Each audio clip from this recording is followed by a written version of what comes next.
You are now tuned into Bizarre Fact Friday with Shay, where every story I report is true and actually occurred. Now let's get into story number 3. This story was based out of Oakland, California.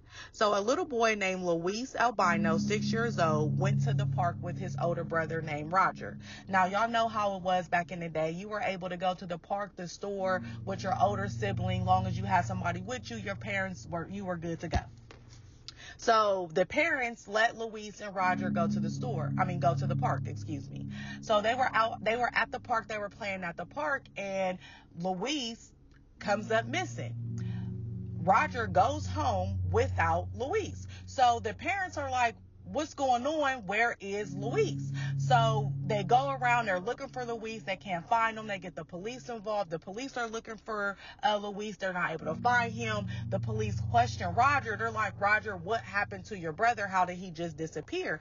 And Roger's like, a lady with a red bandana lured him away. He stuck to this story over the years. He said that a woman in a red bandana lured his brother away, or took his brother away. So fast forward 70 years later, Roger's daughter, Aliquin, she decides that she wants to submit a DNA ancestry test online. So for the fun of it. So she submits her DNA ancestry test online, and come to find out, she has a match to someone on the East Coast. So after doing some digging and investigating, she believes that this could potentially be the uncle that was kidnapped, her long-lost uncle that was kidnapped 70 years prior.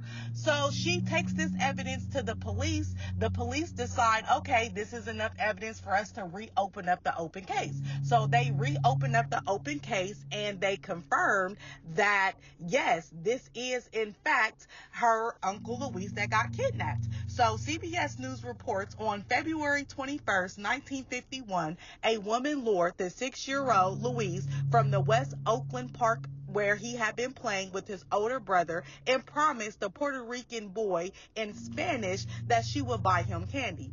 Instead, the woman kidnapped him and flew him all the way to the East Coast, where the couple ended up raising him as their own child.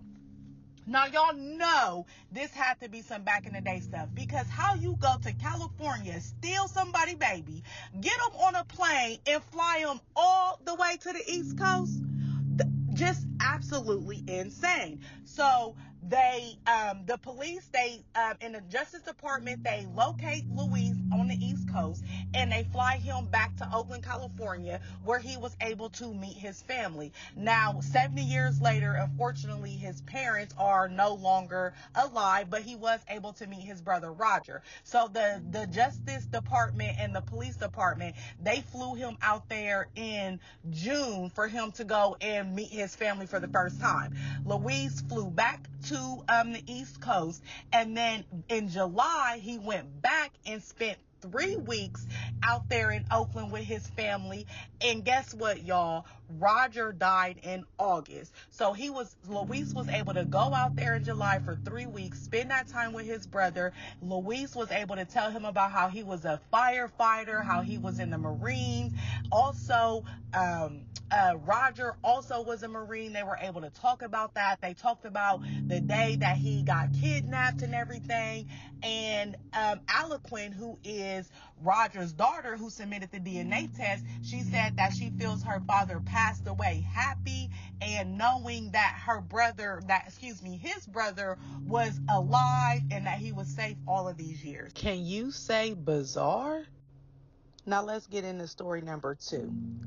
This story is based out of Ladoke County, Arkansas. We're going to start off with talking about Michael Fossler. Michael Fossler is a 67-year-old white male who was arrested for a consecutive 43 counts of sexual charges, involving kids. So he was charged with internet stalking of a child. He was charged with sexual assault. He was charged with sexual indecency with a child. He was charged with computer child pornography, pandering, or possessing sexual conduct with the child. 43 consecutive counts of this stuff. Okay, y'all? So Now we're going to talk about Aaron Spencer. Aaron Spencer is a 36-year-old white male, also out of Lonoke County, Arkansas. He called and reported his daughter missing on Tuesday, October 8th. He called the police and was like, hey, my daughter is missing. I need y'all to send somebody to come help me look for her. So as the police is en route to him to help him look for his daughter, file the missing persons report, or whatever the case may be, he gets in his car. He goes around looking. This man, Aaron Spencer, finds his 14-year-old daughter in the car with no other than Michael Fosler. So let's go back to the charges. Y'all remember I told you he had 43 consecutive charges? Okay, some of those charges were involving Aaron Spencer's 14-year-old daughter. Now, I don't know if all 43 charges were hers, but I know for a fact he was charged with sexual assault and all sorts of other misconduct with the child, and Aaron Spencer's daughter was that child.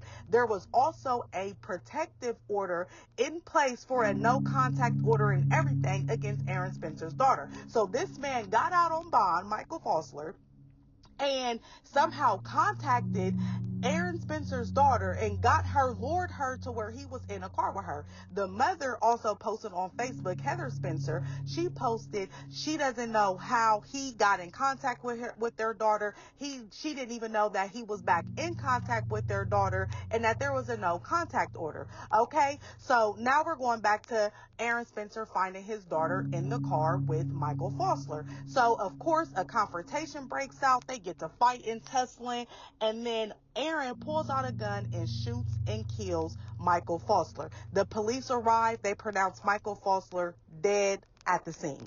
So the community, they rally up together. They sign a petition. They say this man, he should not be arrested. They do a GoFundMe. The community funds his attorney fees. And as of right now, no charges yet has been filed or pressed against him. But I don't know about y'all, but how y'all feeling about that street justice? Can you say bizarre? Now, y'all know I had to save the most bizarre story for last. Now, let's get into story number 1. This story is based out of Mount Olive, Kentucky, and we're going to start off with talking about Torilena Fields. Torilena Fields is a 32-year-old white female who moved to Oceanside, California, with aspiring dreams to become an actor. On January 4th, she was in a motorcycle accident that resulted in her being hospitalized in critical condition that landed her with permanent brain injury. So unfortunately, those dreams were cut short, and Torilena had to move back to Mount Olive, Kentucky with her mother, Trudy Fields. So Trudy, took her daughter in with open arms. The family reported that Torilena had severe, mental illness, and she was just severely mental unstable. But Trudy, being the devoted Christian and mother that she was, wanted to help her daughter as best as she could. Trudy had hired some contractors to do some work on her home. So the contractors came to her home, they did the work, and everything was good to go. The contractors were scheduled to come back a couple days later to finish up on the rest of the job. So once the contractors came back and they were, went back to Trudy's house, they knocked on the door. Trudy did not answer the door. So that prompted them to look around. So they get to looking around being nosy because, people be nosy like, I'm coming. You ain't answer the door. What's going on? So they looking around. They see a pile of hair on a porch like, okay, that's weird. So they keep on looking and they see a bloody mattress folded up. Okay, this is super weird. They keep on looking. They find what they believe to be Trudy's body dismembered. Head is gone, arms is gone, legs is gone, and they find a torso. They immediately get on the phone, call the police. Something is going on here. We were scheduled to do some work for Miss Trudy Fields, and we believe we found her body dismembered on the back porch. The police come. They obtain a search warrant. They come to the house. It take them 11 hours, y'all. It take them 11 hours to get into this house, okay? They done threw canisters. They done threw tear gas. They done used a robot to talk to Tori Lena to get her to surrender. It took them 11 hours. Once they get into the house, they notice a smell. They're like, what is going on? Y'all, why did Kentucky State Police open up the oven and find the head, the legs, the arms cooked in the oven, and Tori Lena with blood all over her face, hands, and clothing? Yes, yes, yes, yes. Yes, yes, yes. You heard what I said. They found her with blood all over her face, hands, and clothing. Tori Lena Fields has been charged with obstructing governmental operations, tampering with physical evidence, and abuse of a corpse. Now, y'all, I don't know what she was thinking. I mean, I know when you have a traumatic brain injury, you don't, but you killed your mom and you cooked her. Y'all, y'all got to tell me what y'all think. If you guys enjoy any of these stories, please comment, like, and share. And this is Bizarre Fact Friday. Can you say bizarre?